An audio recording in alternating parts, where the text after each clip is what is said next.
Hello, my dear friends. My name is Priyansha Khandelwal and I welcome you all on Definitely Positive. आज हम discuss करने वाले हैं gravitational lensing के बारे में that what is gravitational lensing, what is the concept behind it and what are its application. So let's get started. तो basically gravitational lensing क्या होता है सबसे पहले हम उससे शुरू करते हैं और इस बार आरएएस मेंस के एग्जाम में भी ये क्वेश्चन पूछा गया था जीएस 2 के पेपर में। तो हम देखते हैं ग्रेविटेशनल लेंसिंग के कॉन्सेप्ट को। तो ये बेसिकली जैसा आप देख सकते हैं जो ग्रेविटेशनल लेंसिंग है, लेंस का क्या काम होता है, किसी भी चीज को मैग्नीफाई करके देखना। तो ये जो ग्रेविटेशनल लेंसिंग है इसमें जो हैवी ऑब्जेक्ट्स हैं जैसे कि डिस्टेंस सोर्सेज लाइक गैलेक्सी और अ, जैसे कि आप देख सकते हैं क्वासर, ये क्या होते हैं, बहुत हैवी ऑब्जेक्ट्स होते हैं जिनका ग्रेविटेशनल जो फोर्स है वो बहुत ज्यादा होता है। ओके, ग्रेविटेशनल फोर्स इतना ज्यादा होता है कि जो लाइट है उसकी टेंडेंसी चेंज हो जाती है। जैसे नॉर्मली कोई भी लाइट रे है वो स्ट्रेट लाइन में ट्रेवल करती है, पर जब वो जो ये गैलेक्सी या क्वासर के आसपास से पास होती है तो वो बेंड हो जाती है इन ऑब्जेक्ट्स के अराउंड। जैसे कि आप इस पर्टिकुलर इसमें देख सकते हैं कि जो स्पेस और टाइम है इसमें डिस्टॉर्शन हो जाता है due to this heavy objects. जैसे इस वाले में भी आप देख सकते हैं मैसिव ऑब्जेक्ट है। जब किसी सोर्स से, फॉर एग्जांपल सोर्स हम कह सकते हैं कोई स्टार है। ओके, अब किसी स्टार से कोई लाइट जब आएगी तो वो नॉर्मली स्ट्रेट लाइन में ट्रेवल करती है as per classical physics concept.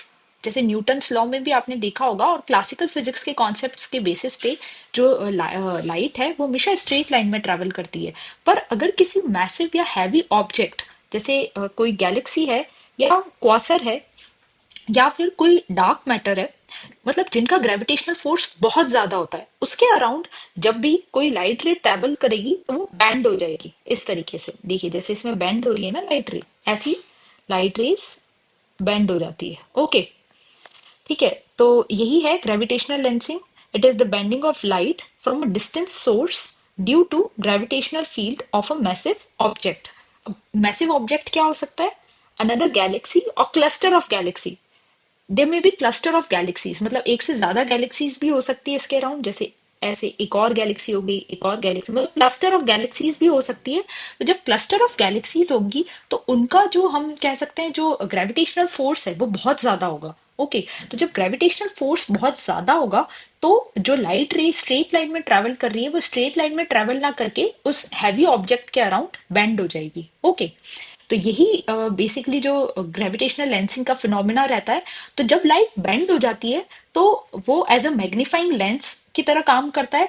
और जो सोर्स है, मतलब जो सोर्स है, इस सोर्स को जब हम किसी डिस्टेंस ऑब्जेक्ट, मतलब हम जैसे यहाँ पे ये फॉर एग्जांपल हम मान लें कि अर्थ पे हमारी लोकेशन है। ओके, और हम इसको नेकेड आई से तो नहीं देख सकते, पर टेलीस्कोप की हेल्प से अगर हम इसको देखेंगे तो लाइट रे स्ट्रेट लाइन में ट्रेवल ना करते हुए हमें एक डिस्टॉर्टेड, हमें एक इमेज मिलेगी। ओके, क्योंकि जो ग्रेविटेशनल लेंसिंग है उसकी वजह से, एक हाई ग्रेविटेशनल फोर्स की वजह से जो लाइट रे है वो बेंड होती हुई दिखाई देगी। ओके, अब मतलब ये किसको दिखाई देगी? जो ऑब्जर्वर होंगे यहाँ पे, जो अर्थ पे जो ऑब्जर्वर है उनको दिखाई देगी। ओके, अब ऐसा क्यों होता है? इसके पीछे जो कॉन्सेप्ट है वो है जनरल थ्योरी ऑफ रिलेटिविटी। जो आइंस्टाइन ने जो जनरल थ्योरी ऑफ रिलेटिविटी दी थी उसी के हिसाब से ऐसा होता है। और उसमें क्या रहता है कि जो मास होता है, कोई भी ऑब्जेक्ट है, कोई हैवी ऑब्जेक्ट है, अगर वो स्पेस और टाइम, जैसे टू डायमेंशनल, हमें ज्यादा से ज्यादा हमें थ्री डायमेंशनल कॉन्सेप्ट्स के बारे में पता होता है, पर इसमें क्या रहता है, mass curves the space time around it. जो स्पेस टाइम रहता है, स्पेस और टाइम, वो दोनों ही कर्व हो जाता है। मतलब वो दोनों, उनको जो जो हैवी ऑब्जेक्ट है वो, जैसे कि आप, अगर हम इसको इससे कंपेयर कर सकते हैं कि कोई फ्लैट, कोई फ्लैट अगर बेडशीट है। ओके, एकदम फ्लैट है, सरफेस एकदम फ्लैट है, पर अगर उसके ऊपर हम कोई हैवी ऑब्जेक्ट या बॉल रखते हैं तो बहुत हैवी ऑब्जेक्ट रखने से उसमें एक बैंड क्रिएट हो जाता है। तो सिमिलर फिनोमिना इसमें भी होता है। स्पेस टाइम जो है वो कर्व हो जाता है due to that heavy object, and that heavy object might be quasar और any cluster of galaxies. Okay, तो लाइट है, it follows the curvature of space-time. Thus, when the light from a distant object passes near a massive body, its path bends towards the body. This phenomena is similar to how a glass lens bend light raise.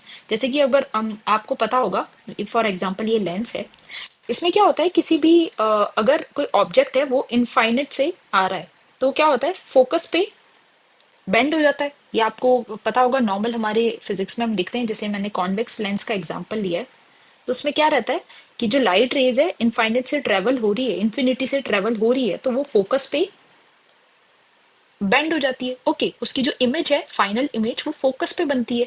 तो ऐसा ही रहता है कि जैसे glass lens जो है वो light को बेंड कर देता है, सिमिलर फिनोमिना में जो लाइट रेज है जब वो इनफाइनाइट से इन्फिनिटी से जब ट्रेवल करते हुए आ रही है किसी भी डिस्टेंस सोर्स से, तो वो बेंड हो जाती है। ओके, और हाउ डज इट अकर, इसका अगर हम मैकेनिज्म देखें तो इसमें तीन चीजें हमें चाहिए। First is source, a distance object, a distance bright object like a Quasar और गैलेक्सी। अब इसमें क्वासर हो सकता है, गैलेक्सी हो सकता है, हम सन को भी ले सकते हैं, सन इज ऑल्सो स्टार, एक हैवी स्टार हो सकता है विच इज एमिटिंग लाइट, मतलब जो लाइट सोर्स जिसका खुद का हो। इसमें हम अर्थ को या किसी प्लैनेट को नहीं लेंगे, क्योंकि प्लैनेट और अर्थ है उनका खुद का लाइट सोर्स नहीं होता है। ठीक है, इसमें हम सन को लेंगे जिसका खुद का सोर्स होता है।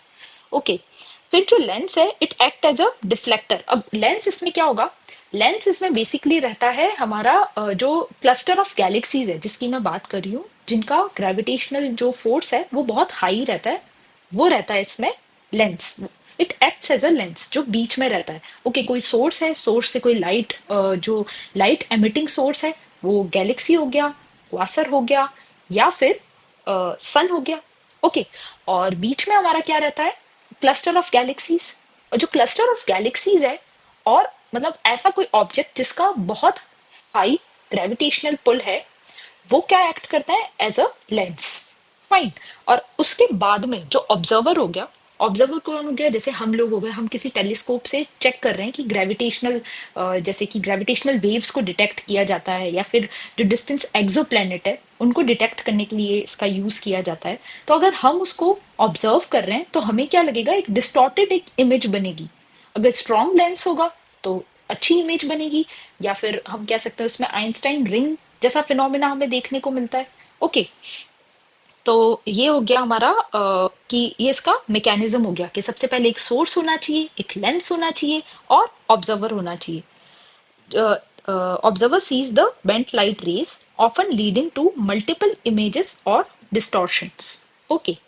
फिर टाइप्स ऑफ ग्रेविटेशनल लेंसिंग। अब जैसे मैंने आपको बताया कि लेंसिंग यानी कि जो अगर स्ट्रॉन्ग फील्ड होगा, अगर बहुत सारी क्लस्टर ऑफ गैलेक्सीज होगी, तो स्ट्रॉन्ग लेंसिंग होगी। अगर जो ऐसा कोई ऑब्जेक्ट होगा या ऐसा हैवी ऑब्जेक्ट होगा जिसका ग्रेविटेशनल पुल कंपैरेटिवली कम है, तो वो वीक लेंसिंग या माइक्रो लेंसिंग भी हो सकती है। फाइन। अब स्ट्रॉन्ग लेंसिंग में मल्टीपल इमेजेस फॉर्म हो सकती है।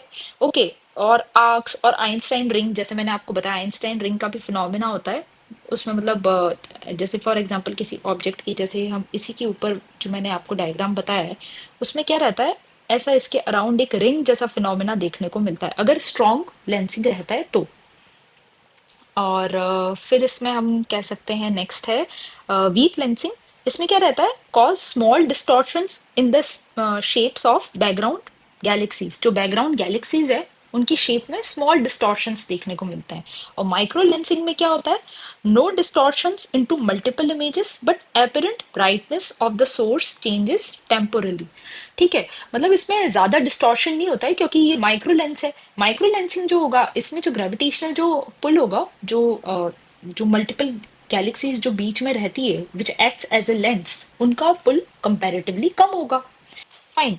Used in detecting exoplanets and massive astrophysical compact halo objects. Okay, ये जो मतलब जैसे बहुत सारे फिनोमेना होते हैं, एक्सोप्लैनेट्स वो होते हैं जो हमारी गैलेक्सीज में नहीं होते। मतलब जैसे हम अर्थ जो है उसकी जो गैलेक्सी है मिल्की वे, उसमें ना होगी, किसी और गैलेक्सी में जो प्लैनेट्स होते हैं वो एक्सोप्लैनेट्स कहलाते हैं। उसी प्रकार से और भी ऑब्जेक्ट्स होते हैं, हैवी एस्ट्रोनॉमिकल ऑब्जेक्ट्स होते हैं, तो उनको भी डिटेक्ट करने में माइक्रो लेंसिंग का यूज किया जाता है। ओके, अब इसकी जैसे मैं अब समराइज करूं तो इसका कॉज क्या होता है, मास बेंस स्पेस टाइम, जो थ्योरी ऑफ रिलेटिविटी है उसी की वजह से ये होता है। Okay, deflecting light. अब इसमें हम अगर एक लाइन में कहें तो हम कह सकते हैं it is because of general theory of relativity. Fine. और इफेक्ट क्या रहता है? Light takes a curved path, जैसे कि मैंने आपको बताया, light takes a curved path around that heavy object, leading to multiple images, magnification, or distortion of distance object. Importance क्या है? इट कंफर्म्स जनरल रिलेटिविटी, जो आइंस्टाइन की जो जनरल रिलेटिविटी थ्योरी है उसको कंफर्म करता है।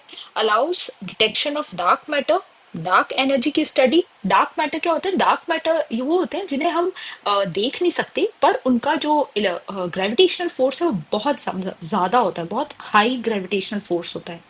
ओके। डार्क एनर्जी की स्टडी में एंड ऑब्जर्विंग एवरी डिस्टेंट फेंट ऑब्जेक्ट्स अदरवाइज अनडिटेक्टेबल। जो अनडिटेक्टेबल ऑब्जेक्ट्स हैं उनको भी डिटेक्ट करने में ये बेसिकली यूज इसका किया जाता है। तो इस पे बहुत रिसर्च चल रही है इंडिया में भी। ग्रेविटेशनल लेंसिंग हो गया, ग्रेविटेशनल वेव्स हो गया, इन पे अभी काफी रिसर्च चल रहा है, और इसको लेके लैब्स भी ओपन हो रही है। तो और भी अगर इसमें कुछ फर्दर कोई एडवांसमेंट या कुछ डेवलपमेंट्स होते हैं तो मैं आपको बताऊंगी। तो इसी के साथ में हम इस जो एक छोटा सा हमारा लेक्चर है उसको फिनिश करते हैं। Thank you so much. Stay tune for next lecture.